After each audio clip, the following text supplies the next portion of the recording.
বন্ধক নেওয়া দেওয়া এটা জায়েজ আছে, কিন্তু বন্ধকের জিনিস যার জিনিস সে ভোগ করবে। আপনার কাছে দলিলটা থাকবে বা আপনার দখলে থাকবে শুধুমাত্র যেন সে লোন পরিশোধ করতে গড়িমসি করলে আপনি ব্যবস্থা গ্রহণ করতে পারেন, সেই জন্য। এর বাইরে আসলে অন্য কোনো উদ্দেশ্য লোনের নাই, বন্ধকের নাই। বর্তমান সময়ে ধর্মীয় নেতৃত্ব দেয় মসজিদে ইমাম সাহেবগণ, কিন্তু সর্বত্র ইমামদের আমরা যথাযথ সম্মান দিচ্ছি না। শরীয়ত দৃষ্টিকোণ থেকে ইমামদের গুরুত্ব কতটুকু এবং কেমন করা উচিত? ভাইরা আমার, ইমাম সাহেবদের যে ত্যাগ, তাদের যে কোরবানি, তাদের যে অবদান, এটা সমাজের মানুষ অনুভব করা তাদের কর্তব্য। ইমাম সাহেবদের মর্যাদা দেওয়া উচিত, তাদের হক আদায় করা উচিত এবং তাদেরকে শ্রদ্ধা করা উচিত। ইমাম শব্দের অর্থ হলো নেতা।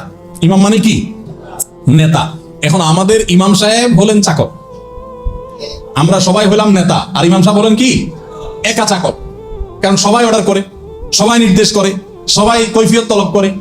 একজন মানুষ সবার কাছে আপনার অধীনস্থ ভাব, তার নাম ইমাম। অন্য কোনো চাকরি এরকম না যে একজন মানুষ 500 জনের কাছে জবাবদিহি করা লাগে। ইমাম সাহেবের মুসল্লি 500 জন হলে 500 জনের কাছে কি লাগে? জবাবদিহি করা লাগে। দুর্ভাগ্যজনক আমাদের জন্য এটা।